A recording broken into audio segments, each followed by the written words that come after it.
Біздің тиктоктағы ұятсыз қайыршы дуаналардың дәуірі бітті, достар. Ішкі істер министрлігі іске кірісті. Енді бұл жын ойнақты тоқтатпаса болмайды ғой. Жаңағыдай раковый опухоль дейді ғой, қоғамда.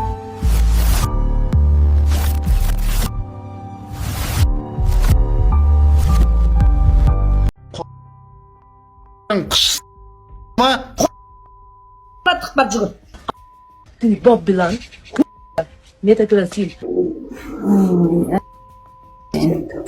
Құрметті азаматтар, Ішкі істер министрлігі заң мен тәртіп қағидатын басшылыққа ала отырып, цифрлық кеңістіктегі заңнаманы бұзған әлеуметтік желі қолданушылары құқыққа қайшы контенттің 9 авторын әкімшілік жауапкершілікке тартты. Аталған азаматтар лайк, қаралым және донат үшін ештеңеден тайынбай шектен шығып жатыр. Тиктоктағы тікелей эфирлерде балағат сөздер айтып, әдепсіз әрекеттер көрсетіп, қауіпті пранктер ұйымдастырып, адамдарды қорлауда. Ең өкініштісі, олардың әдепсіз әрекеттеріне күн сайын әлеуметтік желілердің өзге қолданушылары, әсіресе кәмелетке толмаған балалар куә болуда. Мен саған Мысалы, тиктокта бауырсақ лақап атымен Астана қаласының 37 жастағы тұрғыны Ештаева Индира Оразқызы тікелей эфир барысында балағат сөздер айтып, заңсыз контент таратқан. Ұсақ бұзақылық жасаған үшін оған әкімшілік айыппұл салынды. Бас киім емес байлайтын ғой. Бағана билеп айтады. Ал Алматы қаласында 32 жастағы Батырбек Ақтөре Сейсенбекұлы тікелей эфир кезінде балағат сөздер айтып, айналасындағыларды қорлаған. Сот шешімімен ол 5 тәулікке әкімшілік қамаққа алынды. Шымкент қаласында 20 жастағы Сейдалиев Данияр аудиторияның назарын аудару мақсатында тікелей эфирде электрошокер қолданып, адам ұрлау көрінісін әдейі ұйымдастырып, эфир барысында балағат сөздер айтып, қоғамдық тәртіпті өрескел бұзған. Осы әрекет үшін ол 8 тәулікке әкімшілік қамауға алынды.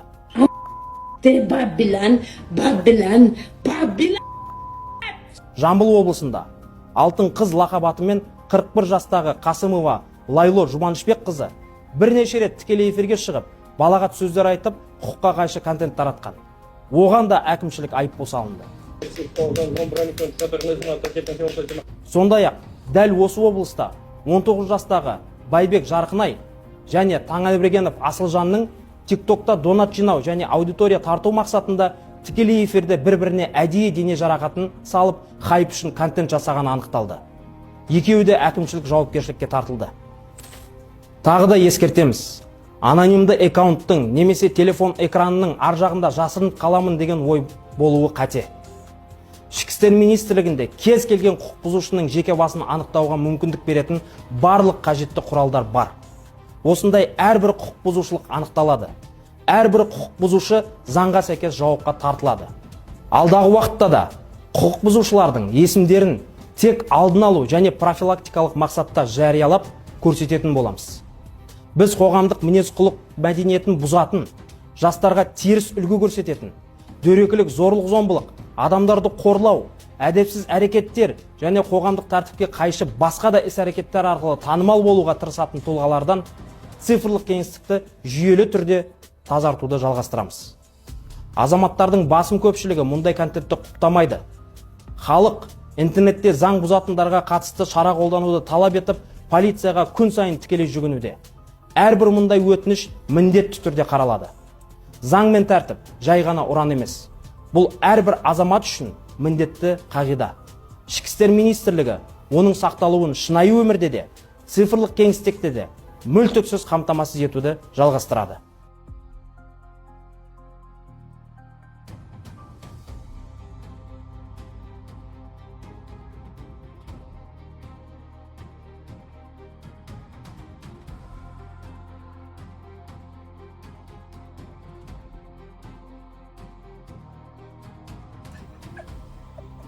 Мен қазақтың қызымын. Қазақтың салт дәстүрін, ұлттық аспаптарын өте құрметтеймін.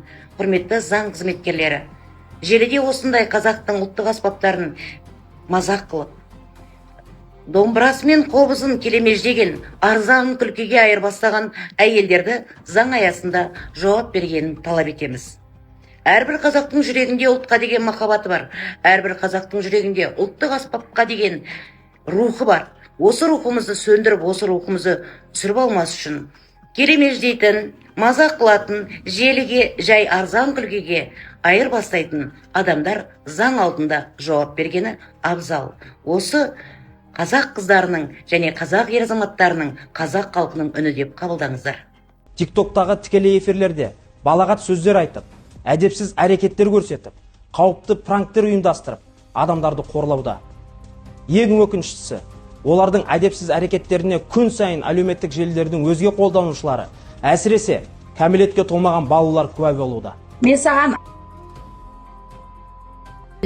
бабилан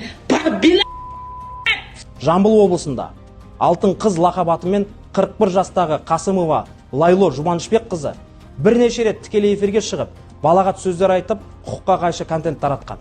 Оған да әкімшілік айыппұл салынды.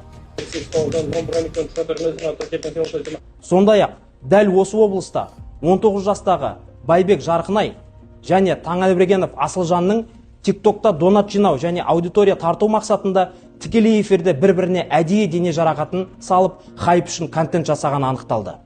Екеуі де әкімшілік жауапкершілікке тартылды. Біздің тиктоктағы ұятсыз қайыршы дуаналардың дәуірі бітті достар. Ішкі істер министрлігі іске кірісті. Енді бұл жын ойнақты тоқтатпаса болмайды ғой.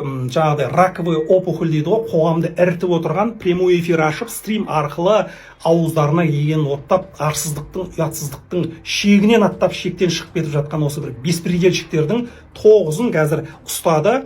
Үстерінен іс қозғап, қамайтындарын қамап, 10 тәулікке жаңағыдай штраф беретін беріп, барлығын шетінен қырып жатыр. Ешқайсысы қашып құтылмайды. Бұл өте әдемі құптайтын бастама деп ойлаймын. Өйткені бұларды негізі жас балалар, кішкентай жас өспірімдер көреді. Ал олар сол ақша үшін, донат үшін дуанагершілікпен айналысып, ардан аттап, кәдімгідей неше түрлі сорақ тірліктерді істеп жатыр. Сол жаңағыдай лайк үшін, популярность үшін және ақша үшін. Мейлі ғой бір жақсы әдемі пайдалы дүниені айтса, онда құптайтын. Бірақ олардікі енді барып тұрған жын шайтан, арсыздық, ұятсыздық. Сондықтан өз басым толық құптаймын. Бұларды аямау керек, шетінен қырып ұстау керек, жазалау керек. Және әлеуметтік желілерде, тикток болсын, басқасы болсын, мұндай арсыздардан тазарту керек. тықпап жүгір. Ты бабилан. Метаклассин. Уважаемые граждане, Министерство внутренних дел, руководствуясь принципом закон и порядок, привлекло 9 авторов противоправного контента, пользователей социальных сетей, к административной ответственности за нарушение законодательства в цифровом пространстве. Указанные граждане ради лайков, просмотров и донатов сознательно переступили границы дозволенного. В прямых эфирах, в частности в стримах TikTok, выражались нецензурной бранью,